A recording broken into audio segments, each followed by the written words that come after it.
Well, good morning ladies and gentlemen. As you can see, with the level of this swimming pool pond, we've been busy this morning getting everything ready so we could get the bigger fish out, which I said we was going to do after we put all the fry in here. I'll try and just give you a little walk round and see if I can see any of the fry. It has been a bit traumatic getting all the fish out, the bigger ones. I'll show you them in a minute and I'll show you where they're going. But as you can see, the fry seem alright. They're not okay. We've messed the pond up a little bit, and obviously we've got to put some more water in, but we're not going to put a lot in.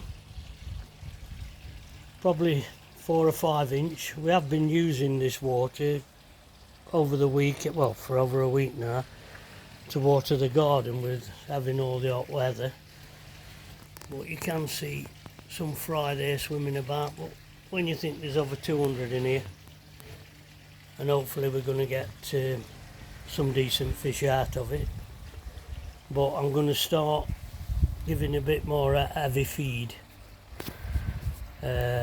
because now the big ones are out of the way.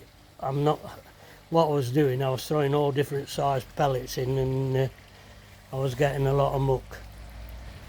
Regards the tub what we had the fry in, at the moment there's 2 of the bigger fish in there waiting to be moved into the front pond. But the reason I did it more than anything, I thought I was going to lose the fry. Every time I went into the greenhouse, it was that hot. Overnight it would drop again, obviously to go down to whatever temperature I'd got the heater set at. But the smell, obviously it was the rotting food in the bottom. And I know what happened to Vince, and I'm not willing to risk it. I'd sooner keep a few fish alive and not challenging the competition than lose them all, because basically it'd be my neglect. So I'm going to do my best with these, come on, try and bring them on best I can. I have spoken to somebody about having some of the fish once we get going, but hopefully we'll bring them on a bit, and they might even turn into cannibals and eat each other's. So we'll see. I know we shouldn't be wishing for that, but if it cuts the numbers down, because obviously I can't keep this many fish.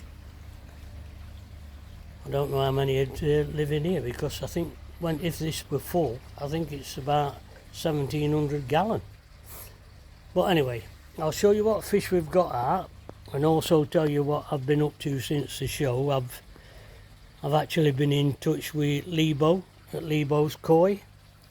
He does the woodworking and the embroidery and the printing and all such as that. So it's t-shirts, mugs, hats, clocks, woodworking clocks, plaques for the walls and all such as that. I've been in touch with him, and I've ordered a few polo shirts as a bit of a joke as much as anything for me mates at the golf. Anybody who saw me first mug with the Koi with the flag, I've actually used that picture again to put on the t-shirts. But chatted to him this morning, and I've ordered one of his clocks. I don't know whether you've seen them, the round clocks with instead of numbers on, different Koi carp. I think he uses it actually as his tag for his website, that picture. So anyway, sorted that out with him. They're going to come as soon as he can get them done, and I'm now going to show you the fish that have been living in here with the fry. If I show you these first, these are what are left after, so we had some die from Cuttlebrook. We had 10, and these are what are left. I think as much as anything it was my fault. because they're a bit reluctant to put loads and loads of salt in, and it does tell you on their leaflet, so it's not be their fault, it'll be mine.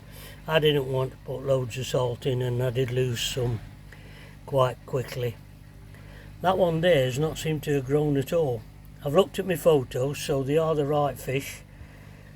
Some of them have changed colour a little bit, but they are the right fish. So I've got 5 of them left. These have grown a bit because they were 3-inch when I got them, so obviously you can see that these are coming on. So I'll show you the others now. These here, the bigger ones, the Sri Lankan fish I bought, and I bought them at this time last year, and they were tiny. There was about at maximum 2 inches long. So the shower there and these 3, they was all bought last year, just to see if I could have kept them alive after the disaster I had. There is actually a video out where you can see these in the tub when I first got them, and then the granddaughter did a video with me the other week and showing them, showing some of the others that are in here, which are these are Japanese koi. These were bought from Derbyshire Koi in South Normanton, just off junction 28 of the M1. And that black one, you can imagine how much fun I've had trying to find him today in this big pond. But these Isa, I think the breeder in Japan were Isa, the farm it comes from. That one was more orange, because I took to that one straight away, because it got like, it was an orange fish, white nose, with like a dark zipper going down. But they're not looking too bad then. Looks like the Sri Lankan fish are up there 18-20 centimetres now. But it was a test just to see if I could actually grow them on from the size they were, because they were tiny. But they look a bit, if I'm honest, the Sri Lankan ones look a bit dirty. I don't know whether that's a Yamabuki, but it looks a bit mucky. That one there, that's a nice fish. You just could do with that sumi coming out on this side, get a bit more black on this side. That one's quite heavily scaled. That actually looked like a Kyotsuri when it was younger. I don't know whether to be classed as that now or not, I'm not sure. But this is Piracini, I should say. But I noticed it's got a little shimmy, a little black dot on it. Can't see it very well there, near the back end there, look. Little black dot there which spoils it a little bit, but some of the little ones I do like that one. But that's my sort of fish. I think that's why I like kajakus and things like that. But we've not had much luck with the kawaku we got from Cucklebrook, or the kawaku. There was one kawaku in this set that we got from Derbyshire Koi, but unfortunately the pump cover came off in the front pond, and he was stuck to the rotor inside the pump. So unfortunate, really. But I'll just show the other two. I've got a Goromo and the Goshki, Tancho Goshki, it lost its spot. They're in the black tub, but the water's mucky in there because I used pond water, pumped pond water into there to keep them in while I was getting them out, because I knew it was going to be a long job. So I left them in the pond water just with a bit of air in. I'll move them into here just to show you what they look like now. But yeah, quite happy with some of these. You know, they've come on quite well. Right, I'll just pause you there then, and I'll just show you the other two. I'll move these into front pond out of the way. Right folks, these are the Gromo and the Goshki. The Goshki I got from Sunnybank last last April. He lost his spot, a bit unfortunate. Looks like he's got a bit of carp pox, or he's damaged the fin, his dorsal. I'll have a look at that in a bit. But as I say, this one's about 3 years old, but he really lost his colour. The reason we called him beetroot was because how dark burgundy he was, and he lost his colour, so we moved him into the front pond and he lost his spot, so he went with him. But it was really to get that pond kicked off once I'd built it at the end of last year. But yeah, they don't look too bad.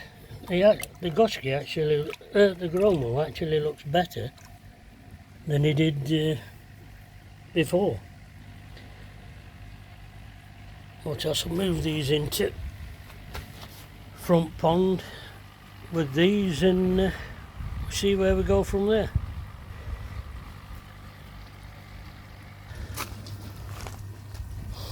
So ladies and gentlemen, the fish are now back in their old home, really, where they came from probably 6 or 8 weeks ago. I'm sure they'll settle back in quite quickly. I don't know whether you can see them because of the bubbles. I'll just take that out, but nice clear water. I'm sure they'll be alright in there. Bring them on a little bit, but I'm actually pleased to get them back in there because this has been running and not had anything in it at all, so we'll see how we go with that.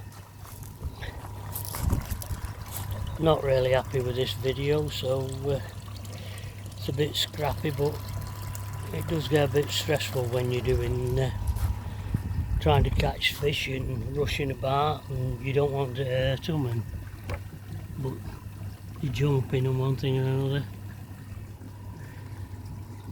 But I did mention on my last video I'd started hand feeding, and what I have noticed, it's really good to check for checking the mucus and that on your fish, because with them coming up you can touch them and you can feel what, you know, have a quick feel to see if they've got too much slime or whatever on them. So